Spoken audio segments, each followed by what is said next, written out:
యేసు ప్రభు నామంలో అందరికీ వందనాలు. మా అందరూ బాగున్నారా? తిన్నారా? ఇది తిన్న తర్వాత ఏం వస్తుంది? నిద్ర వస్తుందా? రావట్లేదు కదమ్మా, మంచిది.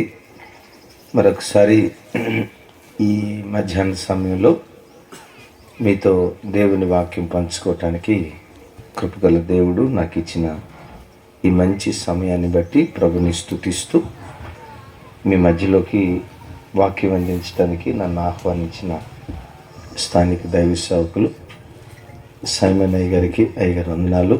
ఆయా ప్రాంతాల నుంచి వచ్చిన నాతోటి దైవ సేవకులు అయ్యగారులందరికీ కూడా నా వందనాలు తెలియచేస్తూ ఉన్నాను.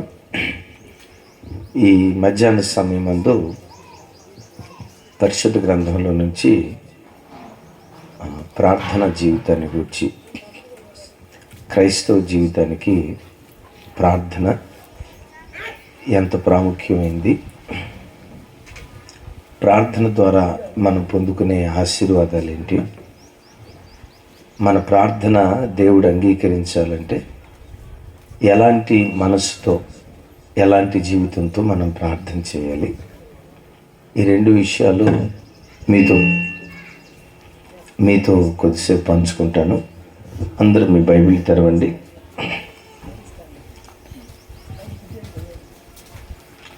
నిర్గమకాండం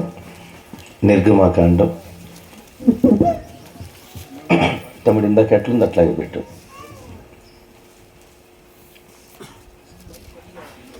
షార్ప్ కొంచెం పెట్టి, చిన్న షార్ప్. నిర్గమకాండం 30వ అధ్యాయం సరిపోతాయి. మొదటి వచనం నుంచి 3వ వచనం వరకు అందరూ నాతో కలిసి చెప్పండి. మరియు ధూపము వేయుటకు నీవు ఒక వేదికను చేయవలెను, తుమ్మకరతో దాన్ని చేయాలి. దాని పొడవు మూర, వెడల్పు 1 మూర, అది చచ్చౌకముగా ఉండవలెను. దాని ఎత్తు 2 మూరలు, దాని ఎత్తు 2 మూరలు, దాని కొమ్ములు దానితో ఏకాండముగా ఉండవలెను. దాని పై భాగమునకు, దాని 4 ప్రక్కలకు, దాని కొమ్ములకును మేలిమి బంగారు రేకును పొదిగించి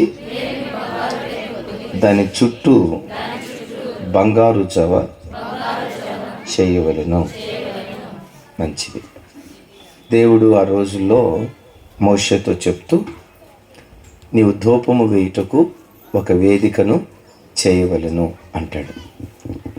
పరిశుద్ధ గ్రంథమైన బైబిల్లో ధూపం అనేది దేనికి గుర్తు అంటే ప్రార్థనా జీవితానికి గుర్తు.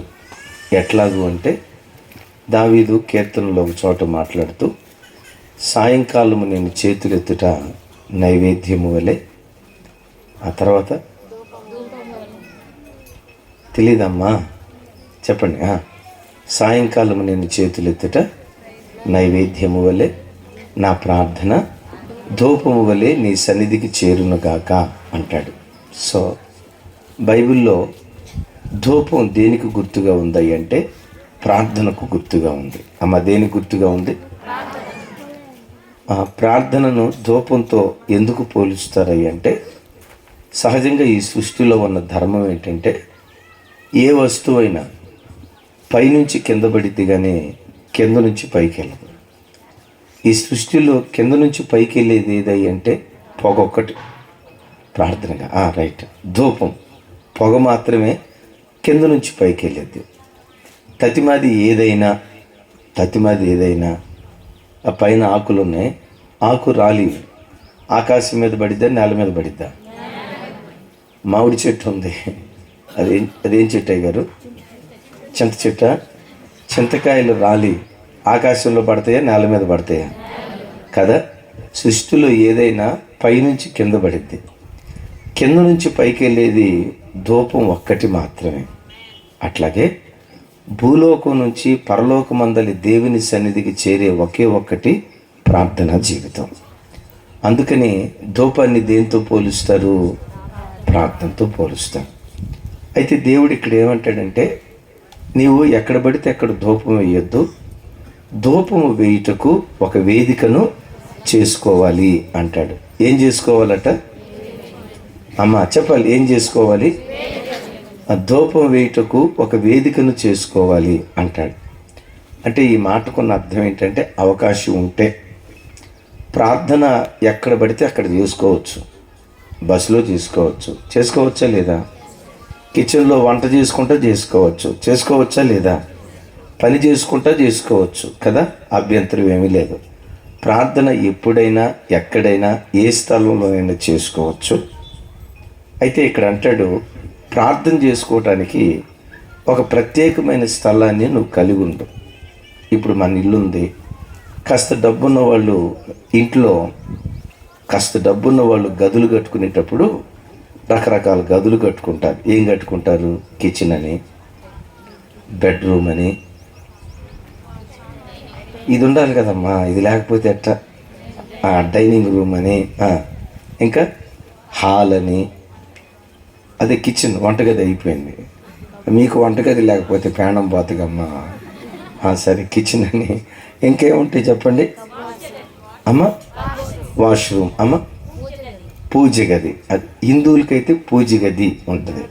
అట్లాగే యేసయ్య పిల్లలుగా మనం కూడా ప్రార్థన చేసుకోవటానికంటూ ఒక ప్రత్యేకమైన ప్రార్థన గది కలిగి ఉండటం, అది మనకి ఆశీర్వాదం. Praise the Lord. అందుకని అంటాడు, ధూపం వేయటానికి నువ్వు ఒక వేదికను చేసుకోవాలి. ఎందుకు మనం ధూపం వేయాలి, ప్రార్థన చేయాలి అంటే, ప్రపంచంలో ఏది చేయలేని కార్యం ప్రార్థన జరిగించగలుగుతుంది. దేన్నైనా సాధించగలిగిన శక్తి, ఛేదించగలిగిన శక్తి ఒక ప్రార్థన జీవితానికి మాత్రమే ఉంది.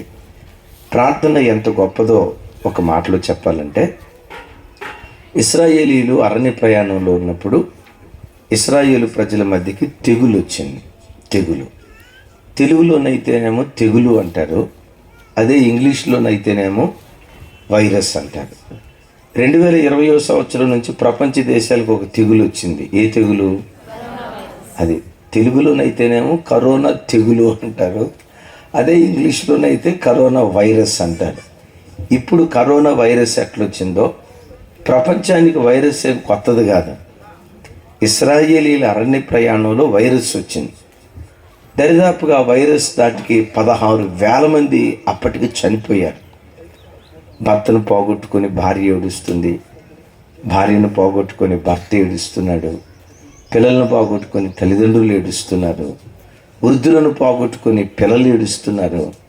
ఏ ఇంట్లో చూసినా ఏడ్పు. ఏం చేయాలో మోషేకి అర్థం కాల.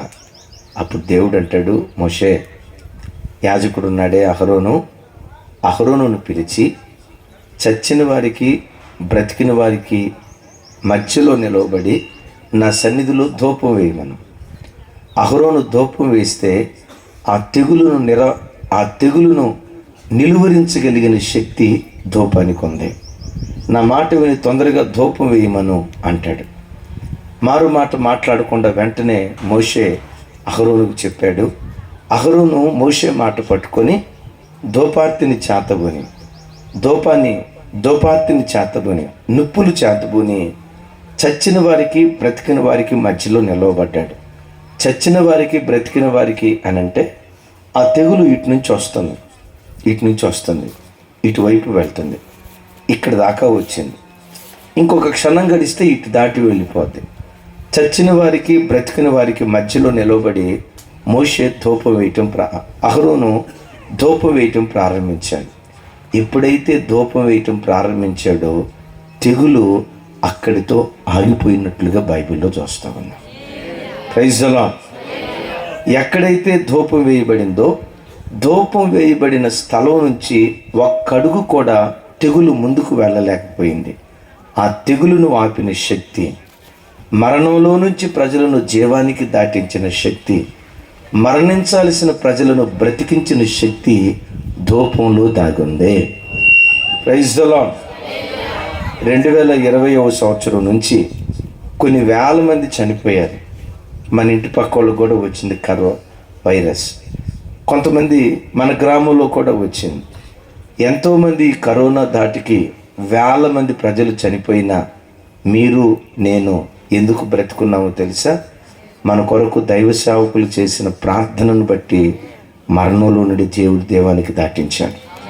సంఘంలో ఎంతోమంది బిడ్డలు ప్రార్థన చేశారు కదా, దేవా మా ప్రజలకు తెగులు రాకూడదయ్యా, మా సంఘస్థులకు తెగులు రాకూడదయ్యా, మా విశ్వాసులు ఎవ్వరికి ఏ కీడు కలగకూడదయ్యా అని ఇటు సేవకులు సంఘానికి వచ్చే దేవుని బిడ్డలు వీళ్ళందరూ ప్రార్థన చేశారు కదా.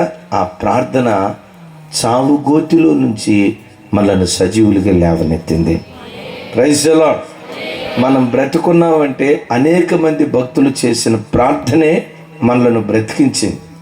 కరోనా మొదటి వైరస్, రెండో వైరస్ వేల మంది చనిపోయారు. ఇప్పుడు నాకు సమాధానం చెప్పండి, ఈ భూమి మీద కరోనా వైరస్ ప్రభావం తగ్గటానికి కారణం ఏంటి? వ్యాక్సిన్ అంటారేమో అనుకున్నా. అన్నట్టయితే ఒక్కొక్కరిని మీ అయ్యగారు కొట్టేవాళ్ళు. నిజమే, వ్యాక్సిన్ తీసుకోకూడదని కాదు నేను అనేది. కరోనా వ్యాక్సిన్ వల్ల కోవిడ్ తగ్గలేదు, కానీ ఈ భూమి మీద నుండి ఎంతోమంది భక్తులు రేయనక పగలనక సంఘాల్లో ఉపవసించి కన్నీళ్లు విడుస్తూ ప్రార్థన చేశారు. ఆ ప్రార్థనా బలము ద్వారా కరోనా బలహీనం అవటానికి దేవుడు కృప చూపించాడు. చెప్దాం ఆమేన్. ప్రార్థన ఎంత గొప్పదో ఇంకొక మాట చెప్పి నేను ముందుకు వెళ్తాను. అది ఇంగ్లాండ్ దేశం. ఏ దేశం అమ్మా? మందే దేశం కదా, మంది ఇండియా దేశం. ఆ దేశం ఇంగ్లాండ్ దేశం. ఇంగ్లాండ్ దేశంలో మంచి భక్తి కలిగిన భార్యాభర్తలు ఎదురున్నారు. వాళ్ళకు ఒక చక్కటి కుమార్తె. వాళ్ళు ఎంత భక్తి కలిగిన వాళ్ళు నోటి మాటలతో చెప్పలేనంత భక్తి. భార్య ఎంత భక్తి కలిగిందో భర్త కూడా అంతే భక్తి కలిగినాడు. భార్యాభర్తలు ఇద్దరూ సేవకులకి కుడివశంగా ఉండేవాళ్ళు.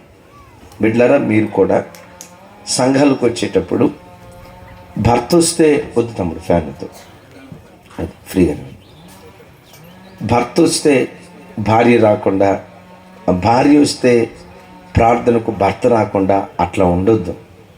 సంఘానికి వచ్చేటప్పుడు ప్రతి కుటుంబం, ప్రతి భార్యాభర్త అకులా ప్రిస్కిల్లాగా మందిరంలో ఉండటం అది మనకు ఆశీర్వాదం. Praise the lord. ఎవరిలాగా చెప్పాలి? ఎవరు వాళ్ళిద్దరు? బైబిల్లో ఉన్నారు కదా. అట్లా సంఘంలో భార్యాభర్తలు ఇద్దరు సేవకులకి కుడిభుజంగా ఉండాలి. భర్త వస్తే భార్య రాకుండా, భార్య వస్తే భర్త రాకుండా అట్లా ఉండకూడదు. కలిసి కుటుంబంగా మందిరానికి రావాలి. ఈ భార్యాభర్తలు ఇద్దరు చాలా భక్తి కలిగినటువంటి వాళ్ళు. వాళ్ళకు చక్కటి కుమార్తె. ఆయన రైల్వేలో పనిచేసేవాడు. ఆ రోజు బి షిఫ్ట్ డ్యూటీకి వెళ్ళాడు. డ్యూటీ అయిపోయే ఆఖరి క్షణాల్లో ఆ ట్రైన్ ఏదో ప్రాబ్లం వస్తే ట్రైన్ పై భాగం క్యాబిన్ ఎక్కి ఆ క్యాబిన్ భాగంలో ఏదో రిపేర్ చేస్తున్నాడు. రాత్రి 10:30 అవుతుంది. ఆ చీకట్లో ఆ పై భాగాన ఆయిల్ ఉంటే ఆ ఆయిల్ మీద కాలు పెట్టాడు. జర్రున జారి ఆ ట్రైన్ పై భాగం నుంచి పక్కమటి ట్రాక్లో పట్టాడు. బాధాకరమైన సంగతి ఏంటంటే సరిగ్గా అప్పుడే ఆ పక్కమటి ట్రాక్లో ఆగకుండా స్పీడ్గా వెళ్ళే ఒక ఎక్స్ప్రెస్ ఆ స్టేషన్లో ఆగదది. ఆయన అట్లా పడ్డాడో లేదో, సరిగ్గా అదే సమయంలో వాయువేగంతో దూర ప్రాంతం నుంచి ఒక ట్రైన్ దూసుకుంటూ వస్తాను. ఆ ప్లాట్ఫామ్ మీద ఉన్న వాళ్ళంతా అనుకున్నారు, అయిపోయాడ్రా వీడు, చచ్చిపోయాడ్రా వీడు, ఇంత భక్తి కలిగినోడు, ఇంత మంచితనం కలిగినోడు, ఇట్లాంటి మంచి భక్తి కలిగినోడిని దేవుడు ఇట్లా మరణానికి ఎందుకు అప్పగించాడు, అయిపోయాడ్రా వీడని చెప్పి ఆ ట్రైన్ వస్తూ ఉంది. ఇక ఆయన లేచి పక్కకు దూకటానికి కూడా అవకాశం లేకుండా ఇక అట్లాగే పడిపోయి ఉన్నాడు. ట్రైన్ ఆయన మీదకి వచ్చేసింది. ఆ ప్లాట్ఫామ్ మీద ఉన్న వాళ్ళంతా చూడలేక, ఆ తోటి ఉద్యోగస్తులంతా చూడలేక కళ్ళు మూసుకొని, మనం చూడలేమురా బాబు ఈ ఘోరం అన్నట్లుగా అందరు కళ్ళు మూసుకున్నారు. ట్రైన్ అందరూ అనుకున్నట్లుగానే ఆగలేదు, బహు స్పీడ్గా వెళ్ళిపోయింది. అక్కడున్న ప్రయాణికులంతా అనుకున్నారు, చచ్చిపోయాడురా, ఆ ట్రైన్ మీదగా వెళ్ళిపోయిందిరా, మాంసం ముక్కలు ముక్కలుగా చిన్న చిన్న తునకలుగా మాంసం అయిపోయిందిరా, ఇతని మరణాన్ని చూడలేవని చెప్పి అందరూ కళ్ళు మూసుకున్నారు, చెవులు మూసుకున్నారు. ట్రైన్ అట్లా దాటి వెళ్ళింది. దాటి వెళ్ళటం ఆలస్యం. ఈయన సజీవునిగా లేచి నిలబడి దేవుణ్ణి స్తుతించడం ప్రారంభించాడు. నిలిచి, నా ప్రాణమా యెహోవాను సన్నుతించు, నా అంతరంగమున్న సమస్తం ఆయన పరిశుద్ధ నామమును సన్నుతించుము. నా ప్రాణమా ఆయన చేసిన ఉపకారాల్లో దేన్ని మరమకొని అట్లాగే నిలబడి గంతులేస్తా దేవుని స్తుతిస్తూ ఉన్నాడంట. స్తుతిస్తూ ఉంటే తోటి ఉద్యోగస్తులు అన్నారంట, ఏ దేవుని నమ్ముకున్నావో, ఏ దేవునికి ప్రార్థన చేస్తున్నావో, ఏ దేవునికి మొరపెట్టావో ఆ దేవుడే మరణంలో నుంచి నిన్ను జీవానికి దాటించాడయ్యా. ఆ దేవుడే లేకపోతే, ఆ దేవుణ్ణి నువ్వు నమ్ముకోకపోతే ఎప్పుడో ఈ పాటికి ముక్కలు అయిపోయేవాడు అయ్యా. నువ్వు నమ్ముకున్న దేవుడే, నువ్వు చేసిన ప్రార్థనే నేను ఈ మరణం నుంచి కాపాడిందయ్యా అని చెప్తే ఆయన అట్లాగే చేతులెత్తి, అవునయ్యా నా దేవుడే నన్ను కాపాడాడు. బైబిల్లో ఒక మాట రాస్తుంది కదా, మరణము నుండి తప్పించుట, సౌండ్ పెంచాల, మరణము నుండి తప్పించుట హాస్పిటల్ వశము అని ఉందా? మరణము నుండి తప్పించుట డాక్టర్ల వశము అని రాసిందా? డాక్టర్లు చాలా ఉత్తములు, నర్సులు చాలా ఉత్తములు, వాళ్ళ సేవ చాలా గొప్పది. ఒక డాక్టర్ వైద్యం చేసినంతసేపు చేసి ఆ పేషెంట్ క్రిటికల్ కండిషన్కి వెళ్ళిన తర్వాత ఏమంటాడు చెప్పండి? మేము చేయాల్సిందంతా చేసాం ఇక అంటాడు కదా. డాక్టర్ గారు కూడా దేవుని దయ మీద ఆధారపడాల్సిందే. ఆమేనందాం గట్టిగా కదా. అవునయ్యా నా దేవుడే నన్ను కాపాడాడు అని చెప్తే సంతోషంగా దేవుని స్తుతించి నైట్ డ్యూటీ అయిపోయిన తర్వాత 11 ఆ ప్రాంతంలో ఇంటికి వెళ్తే విచిత్రం ఏంటంటే లోపటి నుంచి లైట్లు వెలుగుతున్నాయి. సహజంగా 10 పండుకుంటారు. ఏంటి 11 అవుతున్నా ఏంటి పండుకోలేదని చెప్పి, 11, 12 అవుతున్నా పండుకోలేదు ఏంటని చెప్పి తలుపు కొట్టాడు. భార్య కూతురు పరిగెత్తుకుంటూ వచ్చి తలుపు తీశారు. తండ్రిని చూడటంతో ఆ కూతురు తండ్రి మీద పడిపోయి తండ్రిని అట్లా కౌగిలించుకొని ఏడుస్తా, నానా మీకేం కాలేదు కదా, మీకు ఎలాంటి కీడు కలగలేదు కదా, ఎలాంటి ప్రమాదము జరగలేదు కదా అని పిచ్చి తెచ్చినట్లుగా ఏడుస్తూ తండ్రిని అడుగుతుందట. తండ్రికి అర్థం కాల, మీకేం కాలేదు కదా అంటుందేంటి, నాకు ఇట్లా యాక్సిడెంట్ అయినట్లుగా నేను వీళ్ళకి చెప్పలేదే, నాకు ప్రమాదం జరిగినట్లుగా వీళ్ళకి తెలియలేదే, ఎందుకు ఇట్లా అంటుంది అని చెప్పి భార్య వైపు చూశాడు. భార్య కూడా కళ్ళ నిండా నీళ్ళు పెట్టుకొని, అయ్యా మీకేం కాలేదు కదా, క్షేమంగానే ఉన్నారు కదా, ఏడుస్తూ ఉంటే అడిగాడంట, ఏంట్రా ఎందుకురా అట్లా అంటున్నారు, ఏం కాలేదు కదా అని. నాకేం కాలేదు, ఏమైంది, ఎందుకు ఇట్లా అడుగుతున్నారు అంటూ ఉంటే వాళ్ళ పాప చెప్పిందట, నాన్న ఎప్పుడు పండుకున్నట్లుగా 10ంటికి పండుకున్నాం, మంచి గాఢ నిద్రలోకి వెళ్ళాను. 10 ప్రాంతంలో ఎవరో నా దగ్గరికి వచ్చి నన్ను పెటామని కొట్టి ఇంకో 15 నిమిషాల్లో మీ నాన్న చనిపోబోతున్నాడు, మీ నాన్న మరణ వార్తను గూర్చిన సమాచారం కొద్దిసేపట్లో మీరు వినబోతున్నారు, మీ తండ్రిని మరణదోత వెంటాడుతుంది, మరో 15 నిమిషాల్లో మీ నాన్న చచ్చిపోబోతున్నాడు అని పెటామని నన్ను కొట్టి నాకెవరో చెప్పారు నాన్న. ఆ మాట వినటంతో తుల్లిపడి లేచాను నాన్న. అమ్మ దగ్గరికి పరిగెత్తుకుంటూ వెళ్ళాను నాన్న. అమ్మని లేపాను, అమ్మా నాన్నకేదో కీడు కలగబోతుందంట, నాన్నను మరణదోత వెంటాడబోతుందట, మరో 15 నిమిషాల్లో నాన్న చనిపోబోతున్నాడట, ఎవరో నా చెవుల దగ్గర చెప్పారు నాన్న. ఆ మాట వినటంతో 10:30 నుండి ఇదిగో ఇప్పటి వరకు, దేవా మా నాన్నకి ఏ కీడు కలగకూడదయ్యా, మా నాన్నకి ఎట్లాంటి అపాయం కలగకూడదయ్యా, ఒకవేళ మరణదోత వెంటాడుతుందేమో మరణదోతను పాతాళంలో త్రొక్కివేయ్యా, ఒకవేళ మరణమే మా నాన్న వెంటాడుతుందేమో మరణంలో నుంచి జీవానికి మా నాన్నను దాటించయ్యా అని నానా మీరు వచ్చిందాక మీకోసం ఏడుస్తూ ఉన్నాం నాన్న, మీకేం కాలేదు కదా అనే కూతురు ఏడుస్తూ అడుగుతుంటే తండ్రి కూతురుని దగ్గరకు తీసుకొని అన్నాడట, అమ్మా నిజంగా చావవలసిన వాడినేరా, చచ్చిపోయాను అనుకున్నాను. ఇక్కడుండి మీరు చేసిన ప్రార్థన మరణంలో నుంచి నన్ను జీవానికి దాటించింది. ఆ ప్రార్థనే లేకపోతే, ఇంటిలో నుంచి ఆ ప్రార్థన ధూపమే బయలుదేరకపోతే ఎప్పుడో నేను చచ్చిపోయేవాడిరా. చావవలసిన నన్ను సజీవునిగా నిలవబెట్టింది మీరు చేసినటువంటి ప్రార్థన. గట్టిగా చెప్తాం ఆమేన్. అందుకని బిడ్డలారా, సంఘంలో ఎప్పుడు ప్రార్థన జరిగినా ప్రార్థనలకు పరిగెత్తుకుంటారండి. ఆదివారపు ఆరాధనలకు ప్రజలు ఎంతమంది వస్తారో, ఉపవాస ప్రార్థనలో కూడా అంతకంటే ఎక్కువ ప్రజలు ఆరాధనకు రావాలి. ఆదివారపు ఆరాధనకు ప్రజలు ఎట్లా వస్తారో, ఉపవాస ప్రార్థనలు కూడా ప్రజలు అట్లా రావాలి. ఎందుకంటే ఆ ఉపవాసంలో నుండే ఉజ్జీవాన్ని దేవుడు పుట్టిస్తాడు. ఆ ఉపవాసంలో నుండి దేవుడు మహిమ కలిగిన కార్యాలు చేస్తాడు. సహజంగా ఎక్కువ శాతం సంఘాల్లో జరిగేది ఏంటంటే, నేను అడుగుతా సమాధానం చెప్పండి. ఆదివారపు ఆరాధనకు 100 మంది వచ్చారు అనుకోండి, శుక్రవారం జరిగే ఉపవాస ప్రార్థనకి ఎంతమంది వస్తారు చెప్పండి? 10 మంది. అంటే అందులో దశం భాగం. ఆదివారపు ఆరాధనకు 100 మంది వచ్చారు, ఉపవాస ప్రార్థనకి ఎంతమంది వచ్చారు? 10 మంది అంట. అంటే 100 మందిలో దశం భాగం. ఇప్పుడు చూడండి, ఆదివారపు ఆరాధనలో భోజనాలు పెడుతున్నారు అనుకోండి, ఆ భోజనాల్లో మాంసం మొక్కలు వేస్తున్నారు అనుకోండి, ఫుల్ మాంసంతో ఆదివారం భోజనం అనుకోండి, ఆ ఆదివారం ఎంతమంది వస్తారు చెప్పండి చర్చికి? అమ్మ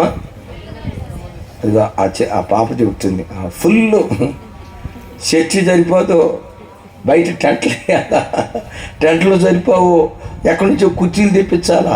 ప్రతి ఆదివారం 100 మంది వస్తే భోజనాలు ప్రార్థనకి, చర్చిలో భోజనాలు మాంసం ఒక్కటే.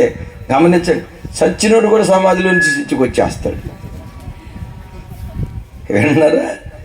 అప్పుడు 300-400 మంది వస్తారు. మరి ఉపవాస ప్రార్థనకి సంఘాలు చచ్చిన స్థితిలోకి వెళ్ళటానికి కారణం ఏంటంటే, ప్రజలు ఆదివారపు ఆరాధనలకు వస్తారు, ఉద్యోగ కోటాలకు వస్తారు, రావాలి. వీటితో పాటు ఉపవాస ప్రార్థన కూడా అంత ఆసక్తిగా వచ్చే ప్రజలుగా మనం ఉండాలి. చెప్దాం ఆమేన్. ఎందుకంటే ధూపము మరణములో నుంచి జీవానికి దాటిస్తుంది. ఆ ధూపము తెగులును నిలువరించగలిగిన శక్తి ప్రార్థనలో దేవుడు దాచిపెట్టాడు. అట్లాంటి మంచి ప్రార్థనా పరులుగా మన ఒక్కొక్కరిని యేసయ్య తీర్చిదిద్దునుగాక. చూడండి, ధూపం వేయటానికి ఒక వేదిక చేయాలి అని చెప్తూ తర్వాత మాట ఏమంటాడంటే, అది చచ్చౌకముగా ఉండాలి. ఒక మూర పొడవు, ఒక మూర, అందరూ చెప్పండి, ఒక మూర పొడవు, ఒక మూర వెడల్పు. అది ఎట్లా ఉండాలి? చచ్చౌకముగా ఉండాలి. అంటే 4 మూలల సమానంగా ఉండాలి. ఈ మాటకున్న అర్థం ఏంటంటే, 4 మూలల సమానము. మనం ఆరాధించే దేవుడు ప్రార్థనలు ఆలకించేవాడు. ఈ ప్రార్థనలు ఆలకించే దేవుడు కొంతమంది ప్రార్థన చేస్తేనే దేవుడు వింటాడు అని అనటానికి వీల్లేదు. ఈ దేవుడు ఎవరై అంటే సర్వ శరీరుల ప్రార్థన ఆలకించేవాడు. చెప్దాం, 4 మూలల ఎట్లా ఉండాలి? అది చచ్చౌకముగా, అంటే సమానముగా ఉండాలి. అంటే బిడ్డలారా, దేవుని ఎదుట అందరూ సమానమే. కొత్తగా రక్షించబడిన వాడు ప్రార్థన చేసిన దేవుడు వింటాడు. 20 సంవత్సరాల క్రితం రక్షించబడిన వాడు ప్రార్థన చేసిన దేవుడు వింటాడు. గమనించండి, 30 సంవత్సరాలు బట్టి సేవ చేస్తున్న పాస్టర్ గారు ప్రార్థన చేసిన దేవుడు వింటాడు. నిన్న మొన్న కొత్తగా సేవకు వచ్చిన సేవకుడు ప్రార్థన చేసిన దేవుడు వింటాడు. దేవుని దగ్గర పక్షపాతం లేదు. జెర్మియా పాస్టర్ గారు ప్రార్థన చేస్తేనే నేను వింటాను అని దేవునికి జెర్మియా పాస్టర్ గారికి అగ్రిమెంట్ ఏమి లేదు. ఆమె నా మాట మీకు అర్థమైందా? జెర్మియా పాస్టర్ గారికి దేవునికి అగ్రిమెంట్ ఏమీ లేదు. జెర్మియా పాస్టర్ గారు నిండు మనసుతో ప్రార్థన చేసిన జెర్మియా పాస్టర్ గారు ప్రార్థన వింటాడు. జాన్ గారు ప్రార్థన చేసిన నిండు మనసుతో ఆయన ప్రార్థన వింటారు. సైమన్ అయ్య గారు ప్రార్థన చేసిన నిండు మనసుతో ఆయన ప్రార్థన వింటారు. ఆయన సర్వశరీరుల ప్రార్థన ఆలకించే దేవుడై ఉన్నాడు. చెప్దాం ఆమేన్. ఆయన సర్వశరీరుల ప్రార్థన, దేవుడు పెద్దవాళ్ళ ప్రార్థనే వింటాడు అని బైబిల్లో మనం చూడం. బైబిల్లో రాయబడిన చక్కటి మాట ఏంటో తెలుసా? యెహోవా ఆ చిన్నవాని మొర ఆలకించెను అని రాసి ఉంటుంది. చెప్పండి, ఎవరి మొర? కొంచెం గట్టిగా సౌండ్ పెంచాలి. ఎవరి మొర? పెద్దోడు మొర అని రాసిందా? బడా సీట్ అని రాసిందా? లేకపోతే బిషప్ గారు అని రాసిందా? రెవరెండ్ అని రాసిందా? 22, 32, 62 అని ఏమని రాసిందా? ఎవరి ప్రార్థన విన్నాడు? చెప్పాలి, ఎవరి ప్రార్థన విన్నాడు? దేవుడు ఎవరిని తృణీకరించడు. చిన్న పిల్లలు ప్రార్థన చేసిన చంటి పిల్లల స్తుతుల మూలంగా ఆయన దుర్గాన్ని స్థాపించే దేవుడై ఉన్నాడు. గట్టిగా హల్లెలూయా. అందుకని బిడ్డలారా గమనించండి, చిన్నవారి ప్రార్థన కూడా దేవుడు ఆలకిస్తాడు గనుక, దేవుని దగ్గర తారతమ్యం లేదు గనుక గమనించండి, సమస్య ఎవరిదో వాళ్ళే వ్యక్తిగతంగా వాళ్ళ సమస్య కొరకు ప్రార్థన చేయాలి. మనం ఎక్కువ శాతం మన ఇంట్లో ఏదైనా సమస్య వచ్చిందనుకోండి, వెంటనే ఎవరికి ఫోన్ చేసి ప్రార్థన చేయించుకుంటాం? ఏమండి, మీ అందరికి ప్రార్థన చేయలేక అయ్యగారు అల్లాడిపోతూ ఉంటారు. ఒకళ్ళ ఇద్దర కంటిన్యూస్గా ఫోన్లు చేస్తూ ఉంటారు. అట్లాగని అయ్యగారికి చేయకూడదా అని నేను అంటలా, చేయకూడదని అంటలేదు. అయితే ఒకటి చెప్తాను, సమస్య ఎవరిదో వారే మొట్టమొదట దేవుని సన్నిధిలో మోకరించి ప్రార్థన చేయాలి. గట్టిగా నీ సమస్య కొరకు నేను ప్రార్థన చేస్తే జరిగే కార్యం కొంతే. సమస్య నీది గనక నువ్వు మోకాళ్ళుని ప్రార్థన చేస్తే ఆ ప్రార్థన ద్వారా వెంటనే దేవుడు కార్యం చేస్తాడు. అమ్మ ఇప్పుడు చూడండి, మీకు కడుపులో నొప్పి వచ్చింది అనుకోండి, రాకూడదు, దేవుడు మీకు మంచి ఆరోగ్యం ఇచ్చును గాక. కొంచెం గట్టిగా. ఎప్పుడైనా కడుపులో నొప్పి వచ్చింది అనుకోండి, కడుపులో నొప్పి తగ్గటానికి మీరు ట్యాబ్లెట్ వేసుకోవాలా, జాన్ గారు వేసుకుంటే కరెంటు పోద్దట.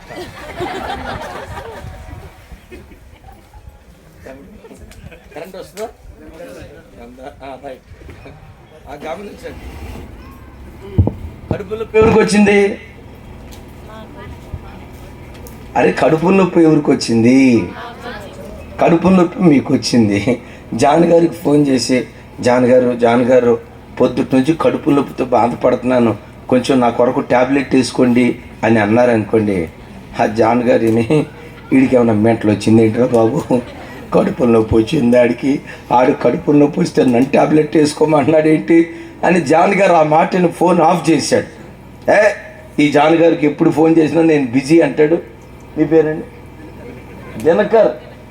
డీజీఎస్ దినకరన్ గారు ఇక్కడ ఉన్నాడు. అయితే అమ్మో, డీజీఎస్ దినకరన్ గారు ఇక్కడ ఉన్నారు అని చెప్పి దినకరన్ గారికి ఫోన్ చేసి, దినకరన్ గారు 2 రోజులు బట్టి కడుపు నొప్పి వస్తుందండి, జాన్ గారికి సహాయం చేయమంటే చేయలేదండి, నేను కడుపు నొప్పితో బాధపడుతున్నాను, కాస్త ట్యాబ్లెట్ వేసుకోరా మీరు అని అన్నాం అనుకోండి, దినకర్ గారు ఏం మాట్లాడాలో అర్థం కాక వాళ్ళ భార్య స్టెల్లాకి ఇస్తాడు ఫోన్.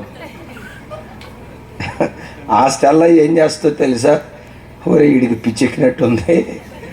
గమనించండి, హైదరాబాద్లో ఎర్రగడ్డ మెంటల్ హాస్పిటల్ అని చూసారా, అక్కడ జాయిన్ చేయాలనుకుంటాడు. ఎవడికి కడుపులో నొప్పి వస్తే ముందు వాడే జాగ్రత్త తీసుకోవాలి. అట్లాగే ఈ మాట మరలా వినండి, దేవుని దృష్టిలో దినకర్ ప్రార్థన చేస్తేనే నేను వింటాను అని దినకర్కి యేసయ్యకి ఏం అగ్రిమెంట్ ఏమీ లేదు. జెర్మియా పాస్టర్ అనేవాడు ప్రార్థన చేస్తేనే దేవుడు వింటాడు, తతిమ ఏ పాస్టర్ ప్రార్థన చేసినా దేవుడు వినడు. దేవునికి ఆ అగ్రిమెంట్ లేదు. నిండు మనసుతో పసిబిడ్డ ప్రార్థన చేసిన ఆ పసిబిడ్డ ప్రార్థన ఆలకించటానికి కూడా మనం ఆరాధించే దేవుడు మనసున్న మంచి దేవుడు. Praise the Lord. అందుకని ప్రతి వారు వారి వారి వ్యక్తిగత సమస్యల కొరకు వాళ్ళే దేవుని దగ్గర మొరపెట్టాలి. ప్రతి వారు దేవుని సన్నిధిలో ప్రార్థనా పరులుగా మార్చబడాలి. ఆమేన్. ఒక మాట చెప్తాను, నాకు తెలిసిన ఒక స్నేహితుడు ఉన్నాడు. లైవ్ వెళ్తుందా తమ్ముడు? లైవ్ వెళ్తుందా? సరే. సరే, ఒక తమ్ముడు ఉన్నాడు. ఒకరోజు ఎట్లాగే కలిశాడు. తమ్ముడు ప్రార్థన చేసుకుంటున్నావా బాగా అన్న. పేరు చెప్పకూడదు కదా ఇక, అందుకని తమ్ముడు ప్రార్థన బాగా చేసుకుంటున్నావా అన్న. అంటాడు నా వైపు చూసి, నాకు ఎందుకన్నా ప్రార్థన అన్నాడు. ఒరే భక్తుడా, యేసు ప్రభుకే ప్రార్థన కావాల్సి వచ్చింది. యేసు ప్రభువే రాత్రంతా దేవుని దగ్గర పెనుగులాడేటని రాస్తుంది. నాకెందుకు ప్రార్థన అంటావేంటి, అందరికి కావాలి కదా, ఎందుకు ఆ మాట అన్నావన్నా. నా వైపు చూసి ఏమన్నాడు తెలుసా? నా కొరకు ప్రార్థన చేసే పాస్టర్ గారు 250 మంది ఉంటే నేను ఒక్కడిని ప్రార్థన చేస్తే ఎంత, చేయకపోతే ఎంత అన్నాడు. నాకు అర్థం కాక, ఏ విశ్వాసకైనా ఒక పాస్టర్ గారు, 2 పాస్టర్ గారులు, లేదు కొంచెం ఉద్యోగాలు అనేక ప్రాంతాలు తిరిగే వాళ్ళైతే 4-5 పాస్టర్ గారు పరిచయం ఉంటారు. నీకు ఏకంగా 250 మంది ఎవరు ఉన్నారా నాయన అన్నాడు. టీవీలో వాక్యం చెప్తారు కదా, యూట్యూబ్లో వాక్యం చెప్తారు కదా, వాళ్ళు ముగింపులో ఒక మాట అంటారు, మీకు ఏవైనా ప్రార్థన అవసరతలు ఉంటే మాకు రాయండి, మీ కొరకు తప్పక ప్రార్థన చేస్తాం అని. అట్లా చెప్పిన పాస్టర్ గారులకి 250 మంది పాస్టర్ గారులకి ఉత్తరం రాశారు. అయ్యగారు, 250 మంది పాస్టర్ గారులు 24 గంటలు నా కొరకు ప్రార్థన చేయుచుండగా, ఏమంట, 24 గంటలు నా కొరకు ప్రార్థన చేయుచుండగా నేను ఒక్కడిని ప్రార్థన చేస్తే ఎంత, మీరు కూడా కరెక్ట్ అయ్యారైతే, నేను ఒక్కడిని చేస్తే ఎంత, చేయకపోతే ఎంత, 250 మంది చేస్తున్నారు అన్నాడు. నేనన్నా, అయ్యా నేను వాళ్ళని తప్పుపట్టను, ఈవెన్ నాతో సహా మాకు రోజుకొచ్చి కొన్ని వేల మంది ఫోన్ చేస్తారు. ఉత్తరం రాశారు. నీలాంటి వాళ్ళు నిజమే నమ్మి పాస్టర్ గారు చదివి ప్రార్థన చేస్తాడని నమ్మి నీలాంటి వాళ్ళంతా కొన్ని వేల మంది ఉత్తరాలు రాస్తారు. ఆ పాస్టర్ గారికి రోజుకొచ్చి ఒక 2000 ఉత్తరాలు వచ్చాయి అనుకోండి. ఈ ఉత్తరాలన్నీ తెలిసి చదివేంత టైం అయ్యగారికి ఉంటుందా? నాకే లేదు. నా దాంట్లో, నా ఫోన్లో నేను ఓపెన్ చేయాల్సిన మెసేజ్లే సుమారుగా 60,000 మెసేజ్లు ఉన్నాయి. మీరు చదువుతానంటే రండి, నా ఫోన్ మీకు ఇస్తా. 60,000 మెసేజ్లు ఉన్నాయి. ప్రతి ఫోన్ అటెండ్ చేయడానికి నాకు టైం లేదు. సరే తమ్ముడు, మీకులాగే నమ్మి చాలామంది ఉత్తరాలు రాస్తారు తమ్ముడు. ఆ పాస్టర్ గారికి 2000 ఉత్తరాలు వచ్చినాయి అనుకోండి. ఈ 2000 ఉత్తరాలు తెరిచి చదివేంత టైం ఉంటుందా ఆయనకి?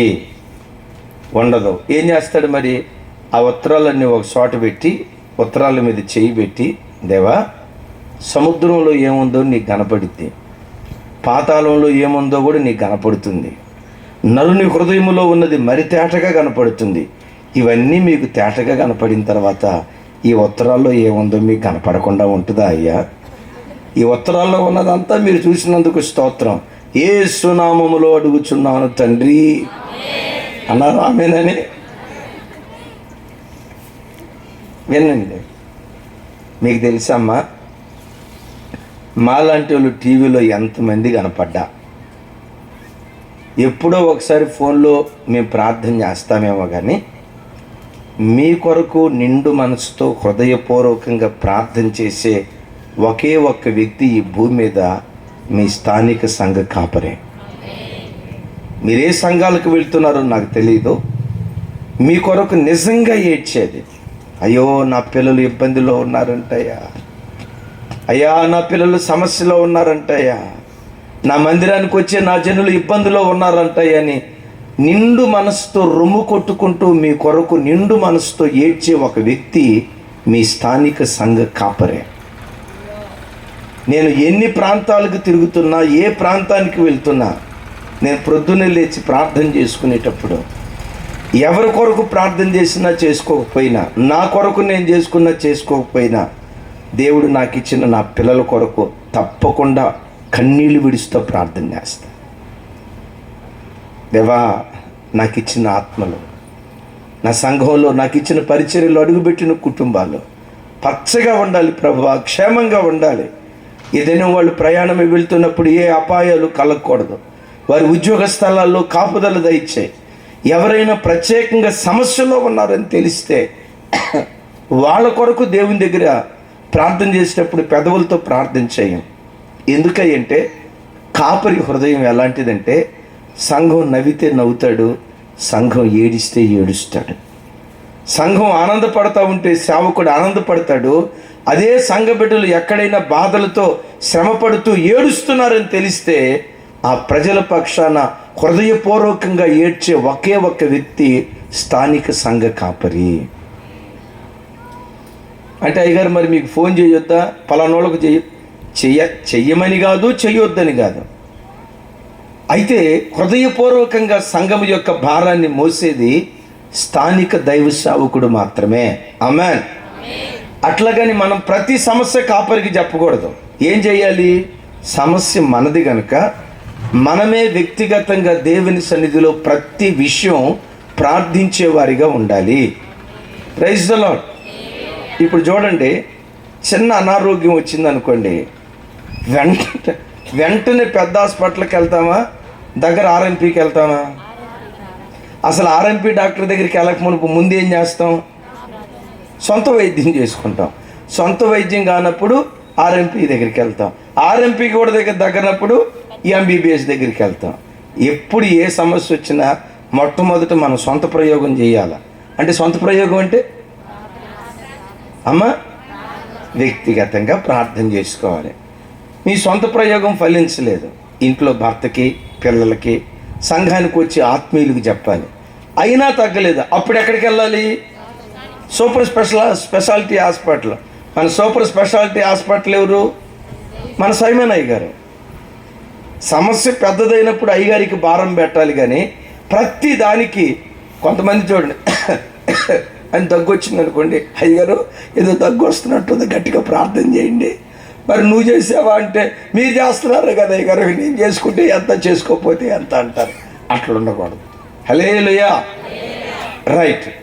ధూపం వేయటానికి ఒక స్థలం ఉండాలి. దాని పొడవు వెడల్పు ఒక మూర. అద్భుతం ఏంటంటే, అందరు నా వైపు చూడండి, దాని ఎత్తు 2 మూరలు ఉండాలి అంటాడు. చెప్పండి చెప్పండి. దాని ఎత్తు కొంచెం గట్టిగా ఎంత? దాని ఎత్తు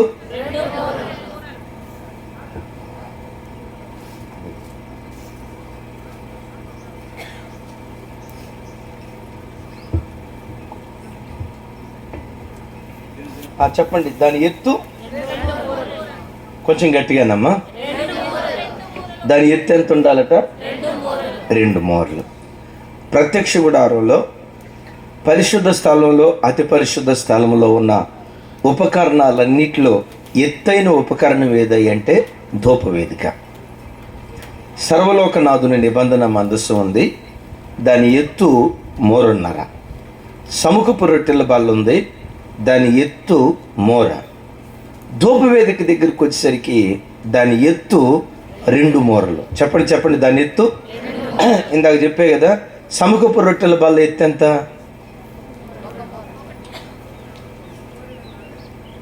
అమ్మ తెలుగు వచ్చు కదా, ఇందాక చెప్పే కదా. ఎంత? సముఖపు రొట్టెల బల్ల ఎత్తు ఎంత? మూర. సర్వలోకనాథుని నిబంధన మందసపు ఎత్తు ఎంత? 3.5. అది 3.5, ఇది మూర. ఇప్పుడు చెప్పండి, ధూపవేదిక ఎత్తు ఎంత? ధూపవేదిక ఎత్తు 2 మూరలు. బాగా వినండి. ఉపకరణాలన్నిట్లో ఎత్తైన ఉపకరణం ధూపవేదిక. ధూపవేదిక దేని గుర్తు అని చెప్పుకున్నాం? ప్రార్థన గుర్తు. ఈ మాటకున్న అర్థం ఏంటంటే, ప్రార్థనా పరుడు ఎప్పుడు ఎక్కడున్నా అందరికంటే పైవాడిగా ఉంటాడు. ప్రార్థనా పరుడు ఎప్పుడు ఎక్కడున్నా తలమానికగా ఉంటాడు. Praise the lord. సముఖపు రొట్టెల బల్లంటే 24 గంటలు దేవుని వాక్యం చదువుకునేవాడికైనా, వాడికంటే దీపవృక్షం అంటే పరిశుద్ధాత్మ అభిషేకం 24 గంటలు పరిశుద్ధాత్మ భాషలో మాట్లాడేవాడికంటే కూడా సర్వలోకనాథుని నిబంధన మందసం 24 గంటల సేవ, ఆ ఊర్లో మీటింగ్, ఈ ఊర్లో మీటింగ్ అని 24 గంటల సేవ కొరకు తిరిగే సేవకుడి కంటే కూడా నిరంతరము ప్రార్థన చేసే ప్రార్థనా పరుడు తలమానికగా నిలవబడతాడు. వాడు ఎప్పుడు పైవాడిగా ఉంటాడు. యేసయ్యకు మహిమ కలుగును గాక. ఈ మాటలు వింటున్న బిడ్డలారా, ఈ ప్రార్థనల ద్వారా ఈ కోటాలకు వచ్చిన మీ జీవితాల్లో మీరు ఏ గ్రామాల్లో బ్రతుకుతున్నారో, మీరు బ్రతుకుతున్న గ్రామాలలో దేవుడు మిమ్మల్ని తలగా ఉంచునుగాక. మీ చదువుల్లో తలగా ఉంచునుగాక. మీ వ్యాపారాల్లో తలగా ఉంచునుగాక. మీ గ్రామములలో పైవారిగా దేవుడు ఉంచునుగాక. మీ కడుపును పుట్టిన మీ పిల్లలను దేవుడు గ్రామములో తలమానికగా దేవుడు ఆశీర్వదించునుగాక. మీ పిల్లలను చూసిన ప్రజలంతా ఏమనాలో తెలుసా? వీరు యెహోవా చేత ఆశీర్వదించబడిన ప్రజలు, వీరి దేవుడు వీరిని గొప్పవారిగా చేశాడు. ఆ రీతిగా మన కుటుంబాలను దేవుడు తలగా చేయునుగాక. అలా తలగా చేయాలంటే మన ఇంట్లో ఏముండాలి? కొంచెం గట్టిగా అన్నమ్మా. అందుకని కీర్తనలో ఒక చోట రాసి ఉంటుంది చూడండి,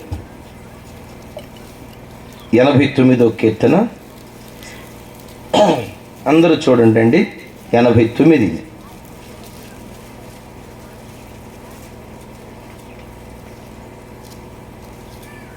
26, 27 వచనాలు ఎవరైనా చదవండి.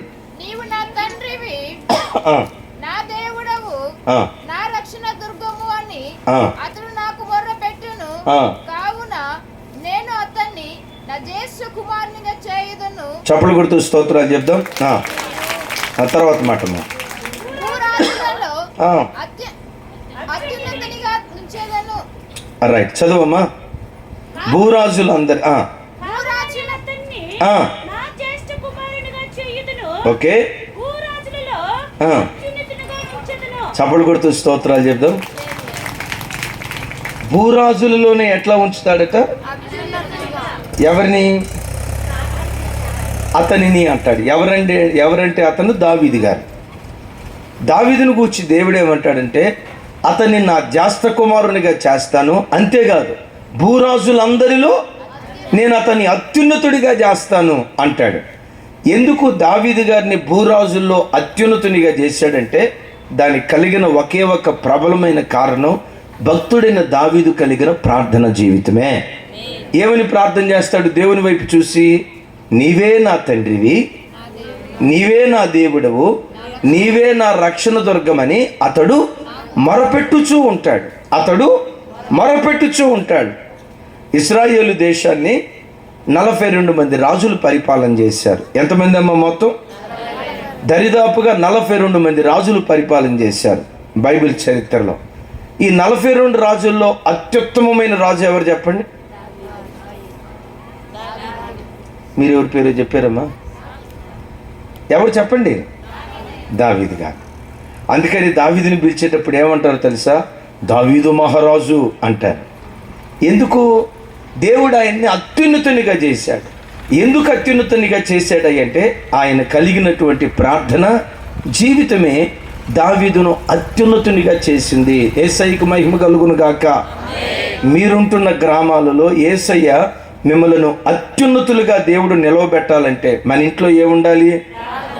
అందుకని పొద్దున ఎన్నింటికి లెగుద్దాం అమ్మా? 5 గంటల లోపే, సూర్యుడు ఉదయించక మునిపే పడకల మీద నుంచి లేవాలా. సరేనమ్మా? పడకల మీద నుంచి లేవటంతో ఏం చేయాలి? పడకల మీద నుంచి లేవటంతో చీపిరి కట్ట ఎక్కడ పెట్టాను? చీపిరి కట్ట ఎత్తకూడదు. ఆ పాసి మొఖంతో పాసి ఇది ఎత్తకూడదు. మొహం కడుక్కోకుండా బెడ్ కాఫీ అంటుంది మళ్ళీ దానికి పేరు. లేవటంతో ఆ టీవీ ఎత్తకూడదు. పడకల మీద నుంచి లేవటంతో మన కన్నులు దేవుని వాక్యాన్ని వెతకాలి, మన మోకాళ్ళు ప్రార్థనా గదిని వెతకాలి.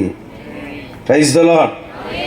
బిడ్డలారా, ప్రతిరోజు ఉదయం మీరు ఇంట్లోనే ఉండేవాళ్ళు, అటు ఇటు తిరిగి రాత్రి 1 గంట 2 దాకా పనులు చేసుకుంటూ ఉండేవాళ్ళు కాదు కదా. 7, 8, 9 పడుకుంటారు. అమ్మ పడుకోవట్లేదు ఇప్పుడు? ఏమయ్య గారు పడుకోవట్లేదు ఇప్పుడు జనాలు ఊర్లో? మరి నాకు ఆయన చెప్తున్నాడు, అయ్యగారు మా ఆవిడ మారేటట్టుగా ప్రార్థన చేయండి అయ్యగారు అన్నాడు. ఏమైందయ్యా అన్న. ఏమన్నాడు తెలుసా? ఇంట్లో నా మీద మనసు ఉంటుందో ఉండదో తెలియదు కానీ, పిల్లల మీద మనసు ఉంటుందో ఉండదో తెలియదు కానీ, మనసు మమత చూడకుండా దీని మనసు అసలు ఆగదయ్యా అన్నాడు. అదే ఆయన అన్నాడు, ఇంట్లో దీపం వెలిగించడం మర్చిపోద్దేమో కానీ, ఇంట్లో దీపం వెలిగించడం మర్చిపోద్దేమో కానీ కార్తీక దీపం చూడకుండా ఆగదయ్యా. మీలో ఎవరైనా సీరియల్ చూసేవాళ్ళు ఉంటే యేసు నామములో మీ టీవీలన్నీ, నేను అన్న మీ అయ్యగారు అన్నారు. రైట్, అట్లాంటి వాటికి మనం వాడకూడదు. ఏసై పిల్లలం సమయం దొరికితే ప్రార్థనకి కుటుంబ ప్రార్థన చేసుకోండి. సాయంత్రం ఒక గంటన్నర, అవకాశం ఉంటే గంట, అవకాశం ఉంటే గంటన్నర, లేదు ఇంకా తక్కువ ఉందా ఒక కనీసం ప్రతిరోజు కుటుంబంగా దేవుని సన్నిధిలో కనపడండి. మీ ఇంట్లో నుండి ప్రార్థన దూపం దేవుని సన్నిధికి బయలుదేరితే నేను ప్రకటించే నా దేవుడు మిమ్మలను తలమానికగా నిలవబెట్టును గాక. ఆమేన్, హల్లెలూయా. రైట్, ఇప్పుడు అసలు విషయానికి వద్దాం. మంచి మాటలు చెప్తాను ఇక్కడ. ఆ ధూపవేదిక మీద ధూపం వేయటానికంట నా తట్టు చూడండి, దాని పై భాగాన చుట్టూత బంగారు జవ చేయవలెను అంటాడు. నాతో కలిసి చెప్పండి.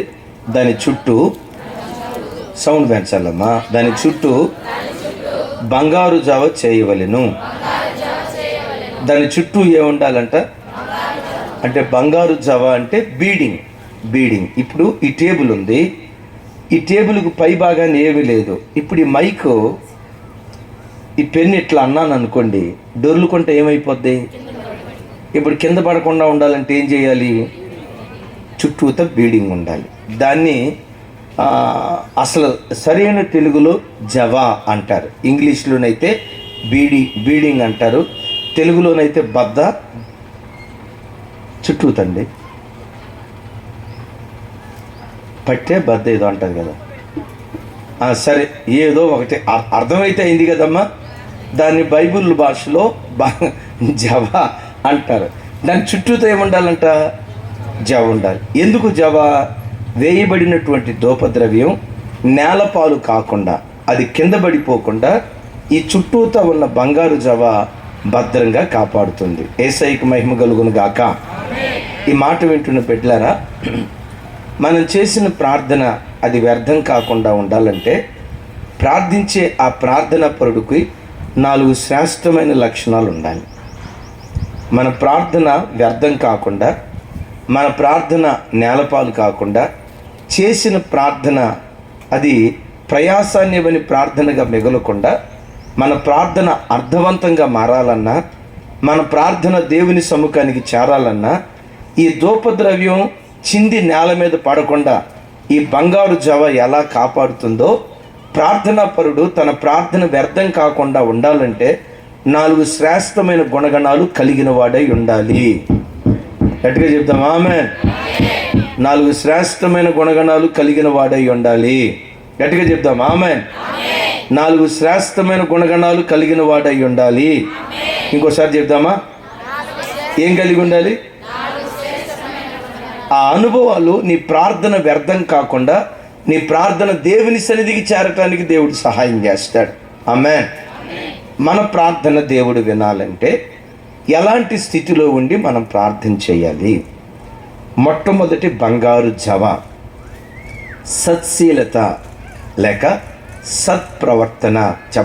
చెప్పండి. సత్శీలత లేక సత్ప్రవర్తన. రాత్రి మనం విన్నాం కదా, నీ ప్రవర్తన బాగాకుండా నువ్వు ప్రార్థన చేస్తే నీ ప్రార్థనకు దేవుడు జవాబు ఇవ్వడం. ప్రార్థన చేసేటప్పుడు మొట్టమొదట నీ ప్రవర్తనను జాగ్రత్తగా చూసుకోవాలి. సరి అయిన శీలం కలిగి, సత్శీలత కలిగి నువ్వు ప్రార్థన చేస్తే నీ ప్రార్థన దేవుడు అంగీకరిస్తాడు. ప్రార్థన చేయటం గొప్పే. ప్రార్థన చేయటానికి మించి యోగ్యమైన హృదయంతో ప్రార్థన చేయటం మరీ శ్రేష్టమైనటువంటి అనుభవం.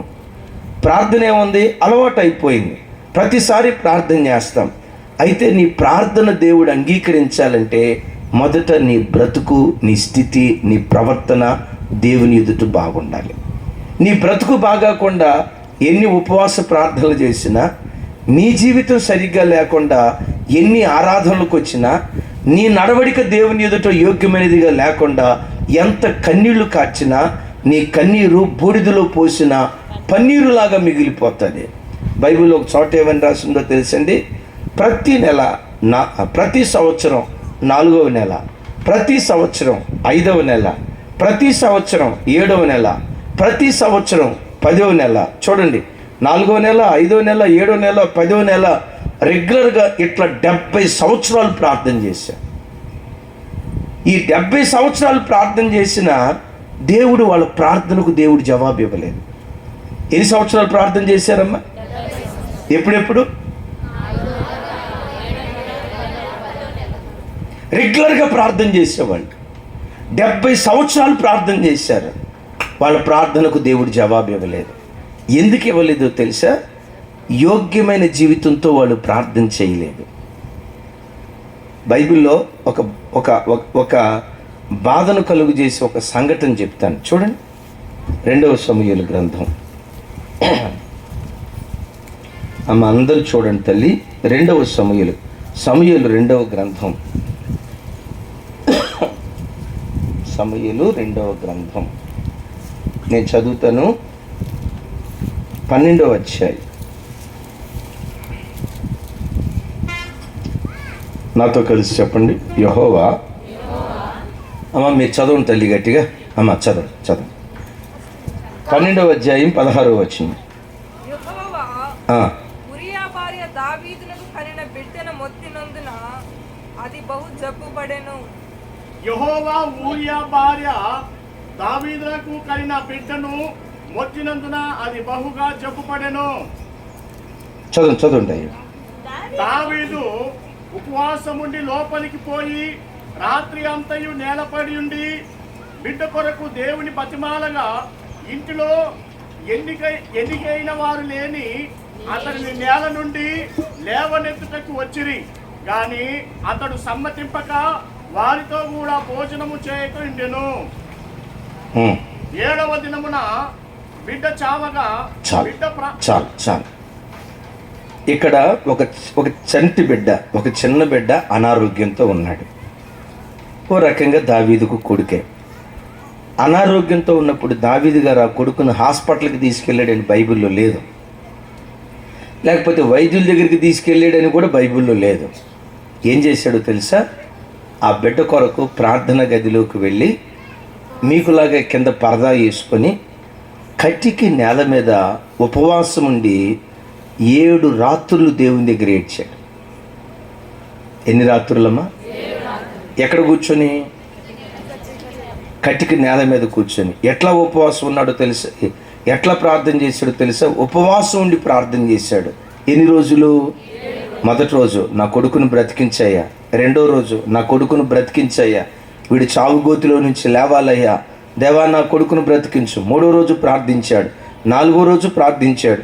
5, 6, 7 రోజులు ప్రార్థన చేశాడు. 7వ రోజు ప్రార్థన ముగింపులో పనివాళ్ళు చెప్తున్నారు, అయ్యా ఏ కొడుకు కొరకు ప్రార్థన చేశావో ఆ కొడుకు ఇందాకనే చనిపోయాడయ్యా. అయ్యా ఆలకించండి. ఏ కొడుకు కోసం నువ్వు ప్రార్థన చేశావో ఆ కొడుకు ఇందాకే చనిపోయాడయ్యా అన్నారు. నాకు అర్థం కాని విషయం ఏంటంటే 7 రోజులు ఉపవాసం ఉండి ప్రార్థన చేస్తే, కటిక నేల మీద ఉండి ప్రార్థన చేస్తే, రాత్రంతా దేవుని దగ్గర ఏడిస్తే ఆ ప్రార్థన విని దేవుడు బ్రతికించాలా లేదా? దేవుడు ప్రార్థనలు ఆలకించేవాడా కాదా? మరి ప్రార్థనలు ఆలకించే దేవుడు బిడ్డను బ్రతికించకుండా ఎందుకు మరణానికి అప్పగించాడు? ఇక్కడ దావీదు ప్రార్థన దేవుడు వినలేదు. ఎందుకు వినలేదు అని అంటే మొదటి వచనంలో రాయబడి ఉంటుంది. చూడండి, నాతో కలిసి ఈ మాట చెప్పండి. యెహోవా ఊరియా భార్య దావీదునకు కనిన బిడ్డను మొత్తగా. దావీదుకు కనిన బిడ్డను మొత్తగా. మరలా ఇంకొకసారి చెప్తాను. యెహోవా ఊరియా భార్య దావీదుకు కనిన బిడ్డను మొత్తెను. ఆవిడ పేరేంటి? ఎవరికి భార్య? ఎవరికి బిడ్డను కన్నంట? ఎవరికి బిడ్డను కనాలి అంటే పుట్టిన బిడ్డ ఎట్లాంటి సంబంధం? అక్రమ సంబంధంలో పుట్టినవాడు. అంటే దావీదు ఎక్కడుండి ప్రార్థన చేశాడు? అక్రమంలో ఉండి ప్రార్థన చేశాడు. క్రమం తప్పిన బంధాల్లో ఉండి ప్రార్థన చేశాడు. ప్రార్థన చేశాడు నిజమే, కానీ ఏ స్థితిలో ఉండి ప్రార్థన చేశాడంటే అక్రమ సంబంధంలో ఉండి ప్రార్థన చేశాడు. అక్రమంగా బ్రతుకుతూ ప్రార్థన చేశాడు, అక్రమస్తుడిగా జీవిస్తూ ప్రార్థన చేశాడు. గమనించండి, 7 రోజులు కాదు, 70 రోజులు ప్రార్థన చేసిన ఆ ప్రార్థన దేవుడు వినడు. 70 రోజులు కాదు, 700 రోజులు ప్రార్థన చేసిన ఆ ప్రార్థనకు దేవుడు జవాబు దయచేయడు. ఊరియా భార్య ఊరియాకి బిడ్డలను కనాల్సింది, ఊరియా కనకుండా దావీదు కందట. అంటే పుట్టిన ఈ సంతానం క్రమం తప్పిన సంతానం. ఈ మాట వింటున్న బిడ్డలరా, నీ ప్రార్థన దేవుడు అంగీకరించకపోవటానికి అక్రమ సంబంధాల్లో బ్రతుకుతూ ప్రార్థన చేస్తున్నావేమో, నీ ప్రవర్తన సరి చేసుకోకుండా దారి తప్పిన ప్రవర్తనలో ఉండి దేవుని సన్నిధిలో ప్రార్థిస్తున్నావేమో, లంచాలు తీసుకుంటూ, వడ్డీ వ్యాపారం చేస్తూ, దొంగతనాలు చేస్తూ, చేతులతో అపవిత్రమైన వాటిని జరిగిస్తూ, పెదవులతో అపవిత్రమైన మాటలు మాట్లాడుతూ, అదే అపవిత్రమైన పెదవులతో ఒకవేళ నువ్వు ప్రార్థన చేస్తూ ఉంటే బైబిల్లో రాయబడి ఉంటుంది, ఆయన పాపుల మనవి ఖండితంగా చెప్తాడు, ఆయన పాపుల మనవి ఆలకించడు. ఈ వాక్యం వింటున్న బిడ్డలారా, నీ ప్రార్థన కూడా దేవుడు జవాబు ఇవ్వకపోవటానికి, ఒకవేళ పాపములో ఉండి ప్రార్థన చేస్తున్నావేమో, పాపంలో ఉండి ప్రార్థన చేయటాన్ని బట్టి నీ ప్రార్థనకు దేవుడు జవాబు ఇవ్వట్లేదేమో. ఈ కూడికి దేవుడు ఎందుకు ఏర్పాటు చేశాడో తెలుసా? నువ్వు పాపివి అని చెప్పటానికి మాత్రమే కాదు, నీ పాపములో నుంచి బయటకు తీసుకురావాలని దేవుడు ఆశపడుతున్నాడు. నీ పాపంలో నుంచి బయటకు తీసుకొస్తే, ఆ అపవిత్రతలో నుంచి బయటకు వచ్చి నువ్వు ప్రార్థన చేస్తే, సత్శీలతతో నువ్వు చేసే ప్రార్థన దేవుని సన్నిధికి ధూపంలాగా చేరటానికి దేవుడు కృప చూపిస్తాడు. నువ్వు తాగి ప్రార్థన చేస్తే నా ప్రార్థన దేవుడు వింటాడు అని అనుకోవటం నీ భ్రమ. ఉద్యోగ స్థలంలో లంచాలు తీసుకొని నువ్వు ప్రార్థన చేస్తే, నాకు వచ్చిన లంచాల్లో అందరూ 10% ఇస్తూ ఉంటే నేను 20% ఇస్తున్నాను, నా ప్రార్థన దేవుడు ఆలకిస్తాడు అని అనుకుంటే భ్రమ. ఒకవైపు సినిమాలు చూస్తూ, ఇంకోవైపు సీరియల్ చూస్తూ, అక్రమ సంబంధమైన కార్యక్రమాల్లో బ్రతుకుతూ దైవ సన్నిధిలో నువ్వు ప్రార్థన చేస్తే ప్రభువు నీ మనవి వినడు అన్న సంగతి గ్రహించు. ఈ మాటలు వింటున్న బిడ్డలారా, నీ ప్రార్థనకు, కొన్ని ప్రార్థనలకు దేవుడు జవాబు ఇవ్వకపోవటానికి ఏ పాపాన్ని బట్టి దేవుడు జవాబు ఇవ్వలేదో ఒకసారి ఆలోచించు. నీలో దేవునికి ఆయాసకరమైనవి ఏవున్నాయో, వేటిని బట్టి దేవుడు జవాబు ఇవ్వలేదో ఒకసారి నువ్వు ప్రశ్నించుకో. అందుకనే బైబిల్లో చూస్తాం కదా, విననేరకయుండునట్లు, రక్షింపనేరకయుండునట్లు, రక్షించాలని నా చేయి చాచినప్పుడల్లా మీకు నాకు మధ్యలో పాపము అడ్డుగోడగా ఉందంటాడు. ఈ మాటలు వింటున్న బిడ్డలారా, నీకు నీ దేవునికి మధ్యలో ఏ పాపము అడ్డుగోడగా ఉందో ఈ వాక్యం వింటుండగా ఆ పాపపు అడ్డుగోడను నేల మట్టుకు నువ్వు కూల్చివేయుదువుగాక, పునాదులతో సహా దాన్ని పడగొట్టుదువుగాక. నీ ప్రార్థన దేవుడు అంగీకరించాలంటే మొట్టమొదటి బంగారు జవ, మొట్టమొదటి అనుభవం సత్శీలత. చెప్పండి. రెండవది సదుద్దేశం. ప్రార్థనలో ఎప్పుడు కూడా దురుద్దేశంతో మనం ఏది అడగకూడదు. ఆమె యాకోబు పత్రిక చూడండి, 4వ అధ్యాయం.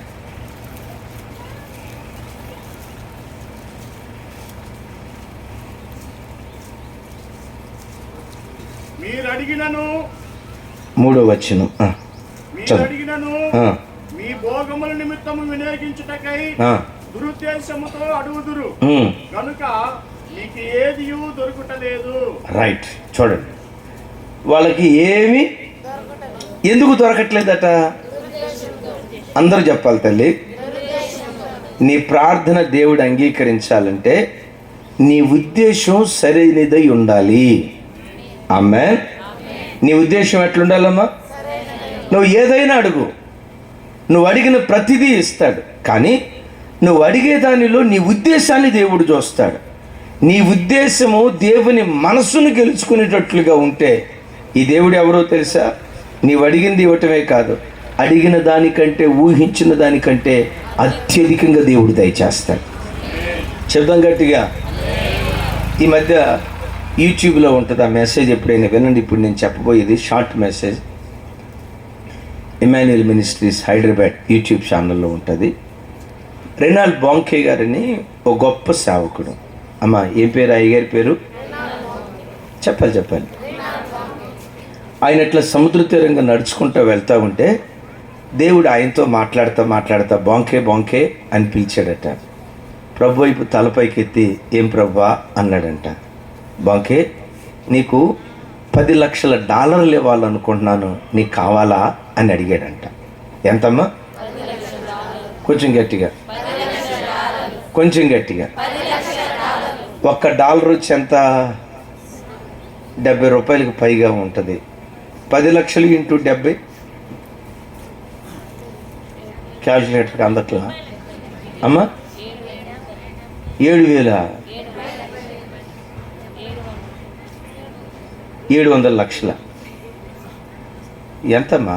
సరే ఎంతో, నీకు $10,00,000 ఇస్తాను, నీకు కావాలా అన్నాడంట. ఆయన ప్రభు వైపు చూసి, దేవా నాకు $10,00,000 వద్దు, నాకు 10 లక్షల ఆత్మలు కావాలయ్యా అన్నాడంట. ఆమె ఇప్పుడు ఒకవేళ దేవుడే కనుక మీ దగ్గరికి వచ్చి, అమ్మా నీకు ₹1,00,00,000 ఇస్తానమ్మా అన్నాడు అనుకో, మారు మాట మాట్లాడక మునిపే ఏమంటావో తెలుసా? ఇచ్చేదిదో తొందరగా ఇచ్చేయ్యా. డబ్బులు ఇస్తానంటే వద్దనే దేవుడు. అమ్మ వద్దంటారా మీరు?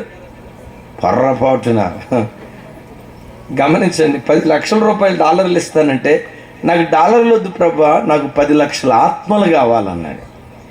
ఈ మాట దేవుడు విన్న తర్వాత దేవుడు ఎంత సంతోషించి ఉంటాడు. దేవుడు ఆయనకి ఏం చేశాడు తెలుసా? 10 లక్షల ఆత్మలు కావాలంటే ఈ ఒక్క సేవకుడి ద్వారా 71 లక్షల మంది ప్రభు చేత పట్టబట్టడానికి దేవుడు కృప చూపించాడు. ఎన్ని లక్షలమ్మా? 71 లక్షల మందిని ప్రభుతో త్రిప్పే గొప్ప సేవకుడిగా మార్చబడ్డాడు. దేవుడు నువ్వు అడిగిన ప్రతిదీ ఇస్తాడు, కానీ నువ్వు అడిగేది సరైన ఉద్దేశంతో అడగాలి. నిన్న ఆదివారమే చెప్పాను, మొన్న ఆదివారం అనుకుంటా మన చర్చిలో. ఇప్పుడు ఈ యవ్వన పిల్లలు, ప్రభా అందరూ బుల్లెట్ కొంటున్నారు నాయన, నాకు కూడా బుల్లెట్ కావాలి ప్రభా, నాకు బుల్లెట్ కావాలి ప్రభా అని అనుకుంటా, ఇట్లా అనుకుంటా నాకు బుల్లెట్ కావాలి ప్రభా అని ప్రార్థన చేసుకుంటా ఉన్నాడు. దేవుడు సరే బుల్లెట్ ఇద్దాము, ఎందుకు బుల్లెట్ కావాలంటున్నాడు అనుకుంటున్నాడు, బుల్లెట్ ఎందుకు కోరుకుంటున్నాడు, ఉద్దేశం దేవుడు చూస్తాడు.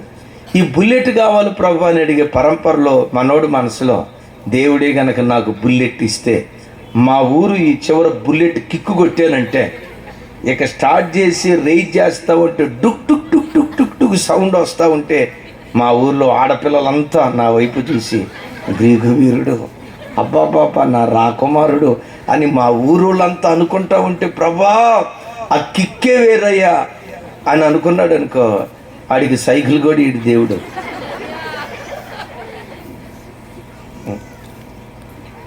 ఉన్న సైకిల్ కూడా తీసేస్తాడు. గమనించండి, నేను బండి వేసుకొని వెళ్తా ఉంటే ఆడపిల్లలంతా నా వైపు చూడాలా. గమనించండి, ఈ మైండ్ సెట్ ఉందనుకోండి, ఎక్కడ తోక కట్ చేయాలి అక్కడ తొక్క కట్ చేస్తాడు. ఉన్న సైకిల్ కూడా తీసేస్తాడు.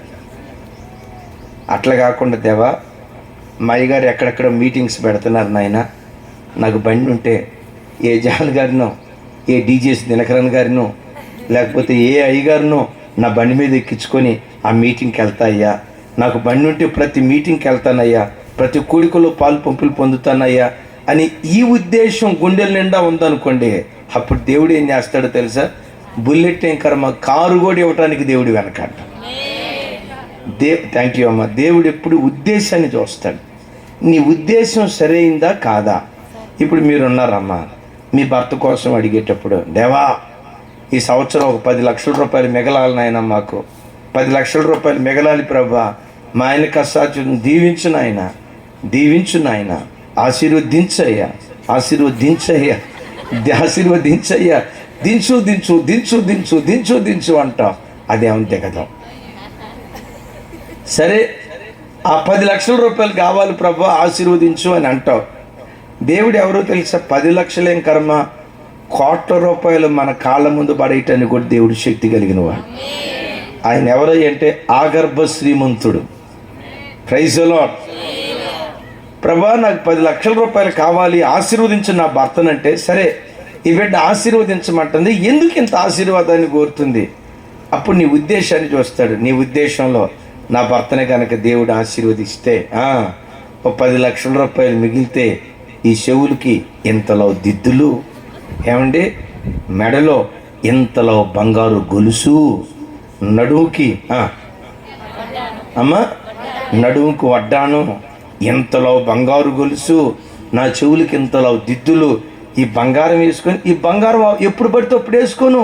మా వాళ్ళ పెళ్ళిళ్ళు జరుగుతాయిగా, ఆ పెళ్ళిళ్ళకి వెళ్ళేటప్పుడు నన్ను చూడు, నా బంగారం చూడు, నన్ను చూడు, నా బంగారం చూడు అని.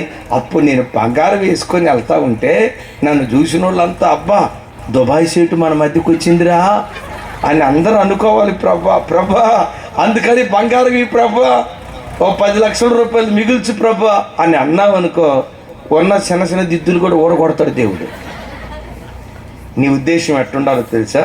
ఓ 10 లక్షల రూపాయలు మిగిలితే దేవా దశంభాగం ఏం కర్మ, ఓ 2 లక్షల రూపాయలు మీ సేవకి ఇస్తానయ్యా, ఓ 3 లక్షల రూపాయలు మీ సేవకుడు నిన్ననే నేను వచ్చేటప్పుడు ఒక చెల్లి సాఫ్ట్వేర్ ఇంజనీర్, నెలకు వచ్చి 1,40,000 రూపాయలు జీతం. ఆ అమ్మాయికి 1,40,000 రూపాయలు జీతం వచ్చి నా దగ్గరకు వచ్చి అంది, అన్నయ్య మంచి ఉద్యోగం కొరకు ట్రై చేస్తున్నాను అన్నయ్య, నాకు ఈ జాబ్లో సాటిస్ఫాక్షన్ లేదు అన్నయ్య అంది. ఎంత జీతం? 1,40,000 రూపాయలు జీతం, నాకు దీనిలో సాటిస్ఫాక్షన్ లేదు అన్నయ్య, ఇంకా మంచి జాబ్ కోసం ప్రయత్నం చేస్తున్నాను అన్నయ్య, రేపు మాకు ఫైనల్ రౌండ్ అన్నయ్య, దానిలో జీతం మాత్రం ఇప్పుడు వచ్చేదానికి 50% ఎక్కువ అన్నయ్య అంది. ఇప్పుడు వచ్చేది 1,40,000, దానికి 50% ఎక్కువ అంటే ఎంత? 2 లక్షలు దాటిపోతుంది. ఆ బిడ్డ ఏమందో తెలుసా?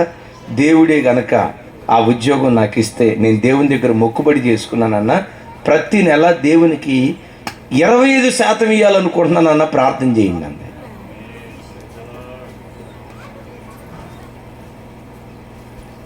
అయ్యా నాకు ఇంక్రిమెంట్ వస్తే, ప్రమోషన్ వస్తే, 2 లక్షల రూపాయలు ఉద్యోగం వస్తే దేవునికి 25% ఇవ్వాలనుకుంటున్నాను ప్రార్థన చేయండి అండి.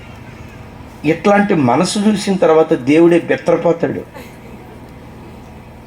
నేనంట అట్లాంటి వాళ్ళని ఆశీర్వదించకపోతే ఇంకెవరిని ఆశీర్వదిస్తాడు దేవుడు?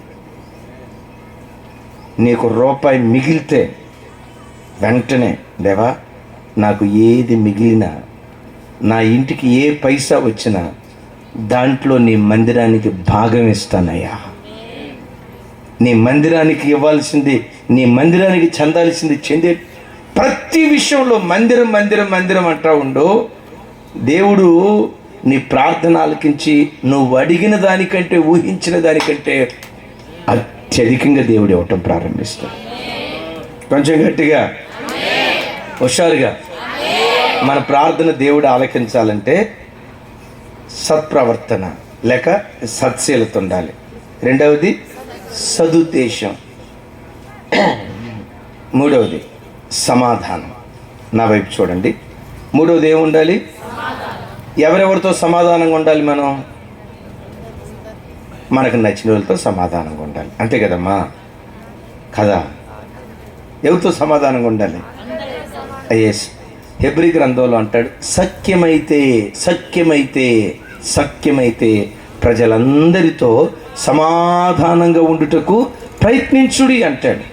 సరే వినండి, నేను మిమ్మల్ని అడుగుతా, ప్రార్థన గొప్పదా, సమాధానం గొప్పదా? సౌండ్ పెంచాలి.